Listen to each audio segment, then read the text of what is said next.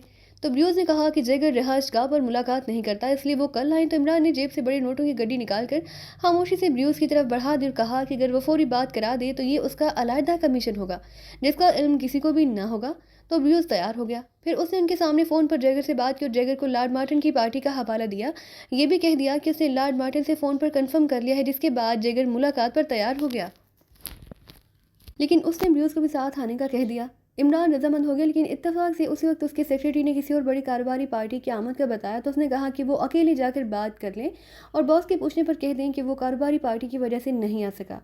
چنانچہ عمران تنویر اور جوانا کے ساتھ جیگر کی رہائش گاہ پر پہنچ گیا، جہاں اس کے ملازم نے بریوز کے ساتھ نہ آنے کی وجہ سے پہلے انٹر کام پر جیگر سے بات کی، پھر اس کی اجازت لے کر انہیں ڈرائنگ روم میں بٹھایا۔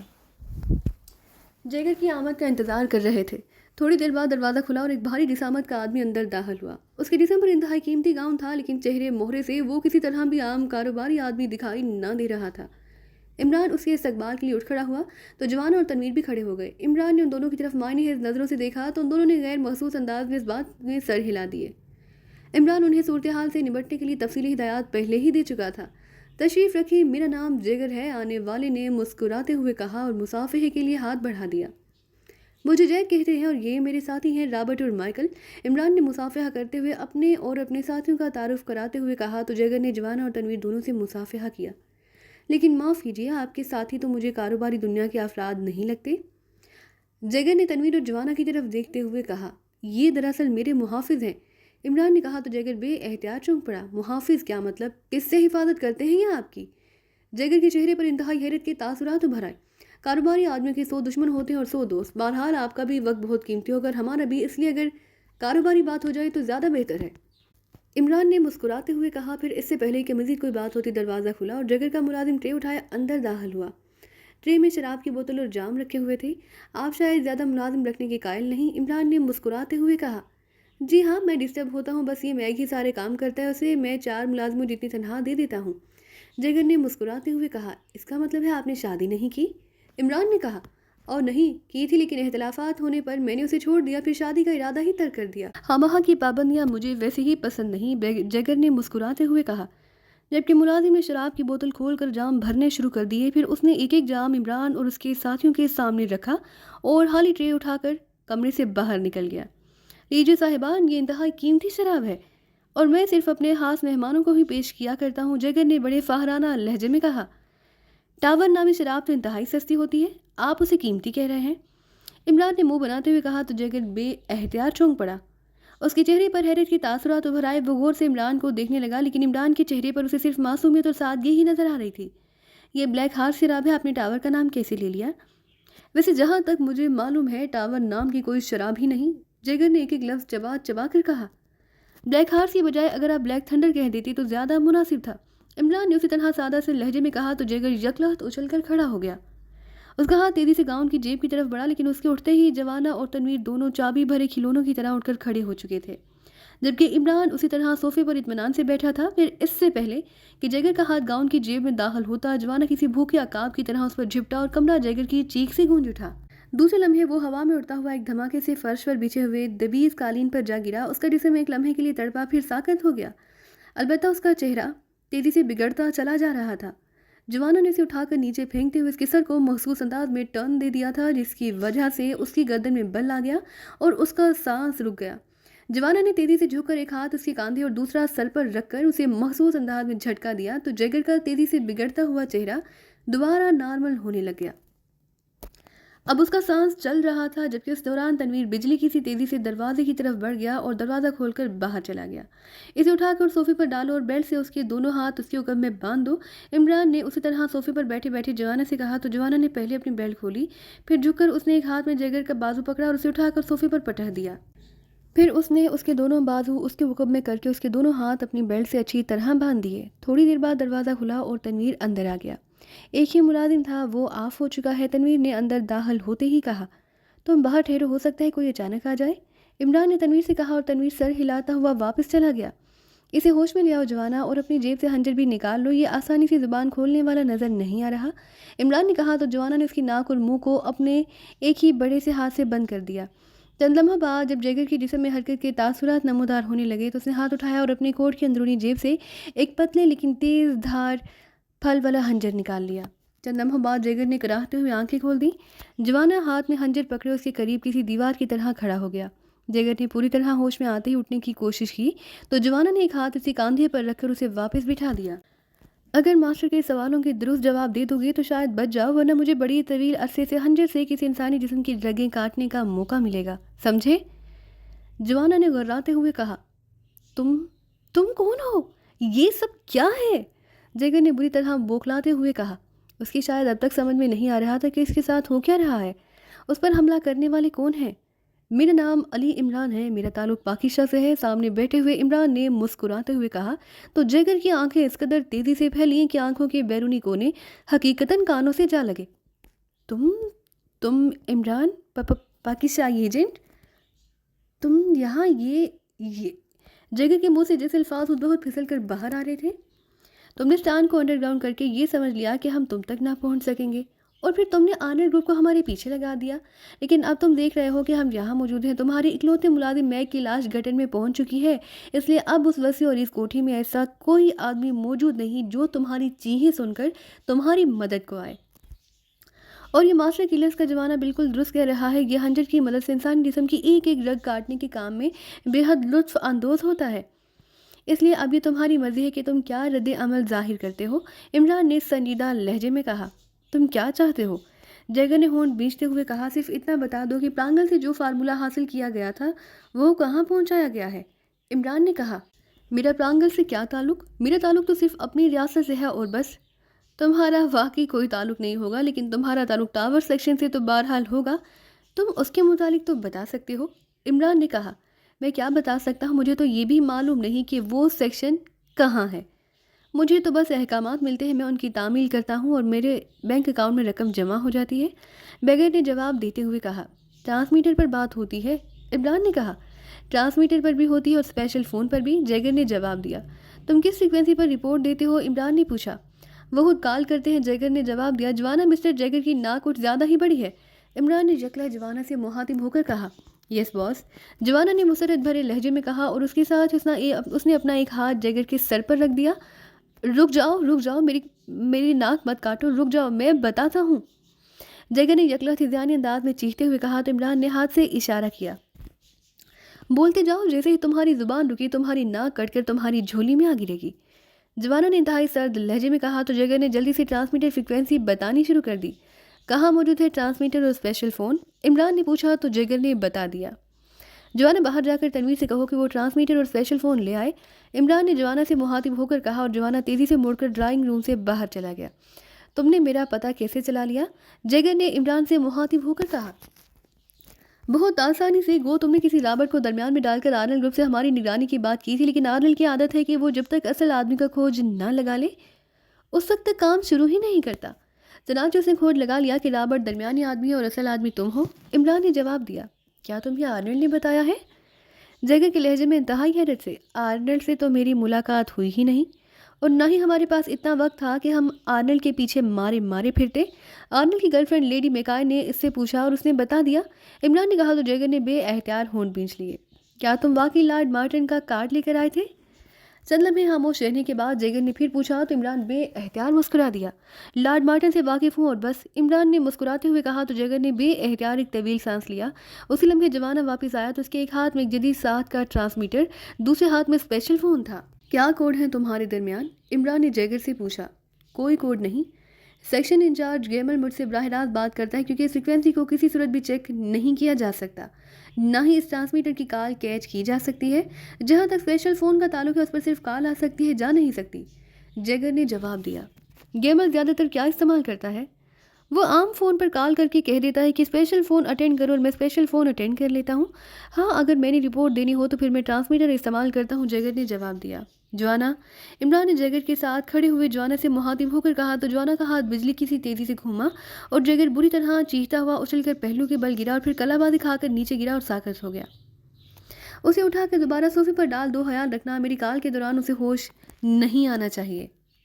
عمران نے جوانہ سے مخاطب ہو کر کہا اور ٹرانسمیٹر پر اس نے جگر کی بتائی ہوئی فریکوینسی ایڈجسٹ کرنا شروع کر دی. فریکوینسی ایڈجسٹ کرنے کے بعد اس نے اس کا بٹن آن کر دیا. ہیلو جگر کالنگ اوور. یس گیمل اٹینڈنگ اوور. چند لمحوں بعد ایک چیختی ہوئی آواز سنائی دی.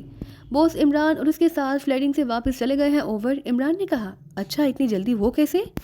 بوس میں نے ان کے درمیان ہونے والی جو گفتگو ٹیپ کرائی ہے اس سے معلوم ہوا کہ انہیں یہ معلوم ہو گیا کہ فارمولا کہاں موجود ہے. ویسے وہ یہاں فیڈنگ سے تو وارنگٹن واپس چلے گئے ہیں اوور. عمران نے کہا. نہیں ایسا تو ممکن ہی نہیں اوور. گیمل نے بڑے حتمی لہجے میں کہا. یہ انتہائی شاطر لوگ ہیں بوس, ہو سکتا ہے انہیں معلوم ہو گیا ہو. عمران نے کہا. ارے نہیں, فلیڈنگ سے انہیں کیسے پتہ چل گیا جبکہ فارمولا تو پرانگل سے حاصل کیا گیا اور وہیں سے براہ راست لیبارٹری میں پہنچا دیا گیا, اور یہ فارمولا بھی تم جانتے ہو کہ براہ راست بھیجا نہیں جاتا, لمبے چوڑے چکر کاٹ کر پہنچتا ہے, اس لیے ایسا تو ممکن ہی نہیں اوور. گیمل نے جواب دیا. آپ وہ گفتگو سننا پسند کریں گے بوس اوور. عمران نے کہا. کیا ضرورت ہے؟ مجھے فکر صرف اپنے سیکشن کی تھی, جب میرا سیکشن محفوظ ہو گیا تو اب مجھے کیا ضرورت ہے ان کے بارے میں فکر مند ہونے کی اوور. گیمل نے جواب دیا. آپ کو تو بہت ظاہر ہے علم ہی ہوگا کہ فارمولا کہاں پہنچایا گیا ہے, کیونکہ فارمولا تو پہلے لازماً آپ کے سیکشن میں ہی پہنچا ہوگا اوور. عمران نے کہا. ظاہر ہے, اس میں پوچھنے والی کون سی بات ہے؟ تم اب بے فکر ہو جاؤ, لیکن خیال رکھنا ایسا نہ ہو کہ وہ اچانک دوبارہ پہنچ جائیں اوور. گیمل نے کہا. اب وہ واپس نہیں آئیں گے کیونکہ ان کی باتوں سے یہی محسوس ہوتا ہے کہ انہیں حتمی طور پر معلوم ہو گیا کہ فارمولا کہاں ہے اوور. عمران نے کہا. کیا انہوں نے جگہ کا نام لیا ہے اوور؟ ہاں, وہ کہہ رہا تھا کہ ایسٹ سیکشن کے تحت آنے والی کوئی اسپیشل لیبارٹری ہے جو آئرن فیلڈ میں ہے اور کنسارٹر کے قریب ہے, اور وہ وہاں پہلے بھی کسی گولڈن ایجنٹ بوبی کے خلاف مشن مکمل کر چکا ہے. اس کا کہنا ہے کہ یہ فارمولا بھی اسی اسپیشل لیبارٹری میں بھیجا گیا ہے اوور. عمران نے جواب دیا.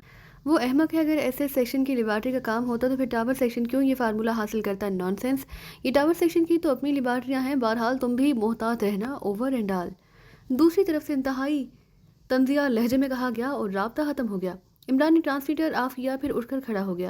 جوانا اس کا خاتمہ کر دو اور آ جاؤ, اب ہم نے یہاں سے نکلنا ہے. عمران نے جوانا سے قالین پر بے ہوش پڑے ہوئے جیگر کی طرف اشارہ کرتے ہوئے کہا اور ٹرانسمیٹر اٹھا کر وہ بیرونی دروازے کی طرف بڑھ گیا. باہر تنویر موجود تھا, اس نے چونک کر عمران کی طرف دیکھا. آؤ. عمران نے پوچھ میں کھڑی اپنی کار کی طرف اشارہ کرتے ہوئے کہا. چند لمحوں بعد عمران کی کار پھاٹک سے باہر آ گئی تو جوانا نے بڑا پھاٹک بند کیا, پھر چھوٹی پھاٹک سے باہر آ کر اس نے اسے بھی بند کیا اور کار میں بیٹھ گیا. تھوڑی دیر بعد کار واپس ان کی رہائش گاہ کی طرف اڑی چلی جا رہی تھی. کچھ پتہ چلا؟ تنویر نے جو اسٹیئرنگ پر بیٹھا ہوا تھا ساتھ بیٹھے عمران سے مخاطب ہو کر کہا. ہاں کافی کچھ معلوم ہو گیا ہے, عمران نے جواب دیا اور تنویر نے اس بات میں سر ہلا دیا. تھوڑی دیر بعد وہ اپنی رہائش گاہ پر پہنچ گئے. عمران صاحب, ایک اور گروپ ہماری نگرانی کر رہا ہے. عمران اور اس کے ساتھیوں کی کار سے باہر آتے ہی پورچ میں موجود صفدر نے کہا. کرنے دو, یہ بتاؤ کہ سیاست کا تفصیلی نقشہ کہاں ہے جو ہم نے ایئرپورٹ سے خریدا تھا؟ عمران نے اندرونی طرف بڑھتے ہوئے کہا. موجود ہے. صفدر نے کہا تو عمران نے اس بات میں سر ہلا دیا. کیا ہوا؟ اس جیگر سے کچھ معلوم ہوا؟ جولیا نے ان کی سیٹنگ روم میں داخل ہوتے ہوئے کہا. ہاں کچھ نہ کچھ اندازہ ہو گیا ہے, کوشش کرنی پڑے گی مزید معلومات کے لیے. عمران نے کہا. اسی لمحے صفدر نے ایک طے شدہ نقشہ لے کر عمران کو دے دیا. عمران نے نقشہ میز پر پھیلا دیا, پھر اسے جیب سے بال پوائنٹ نکالا اور نقشے پر جھک گیا. تقریباً نصف گھنٹے تک وہ مسلسل نقشے پر آڑی ترچھی لکیریں لگاتا رہا. پھر اس نے نقشے کے درمیان ایک جگہ گول دائرہ ڈالا اور وہ ایک طویل سانس لیتے ہوئے اس نے بال پوائنٹ بند کر کے واپس جیب میں ڈال لیا. اس کے چہرے پر اطمینان کے تاثرات نمودار ہو گئے تھے.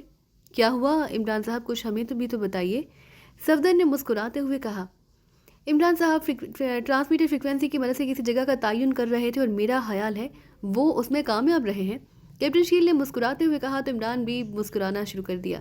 کافی درد سری کرنی پڑی ہے. میں نے ٹاور سیکشن انچارج گیمل سے ٹرانسمیٹر پر جیگر بن کر بات کی ہے اور وہ جگہ تلاش کر رہا تھا جہاں سے گیمل نے کال اٹینڈ کی ہے, اور میرے حساب کے مطابق یہ کال اس سیاست کے دوسرے بڑے شہر کاراسٹی میں وصول کی گئی ہے.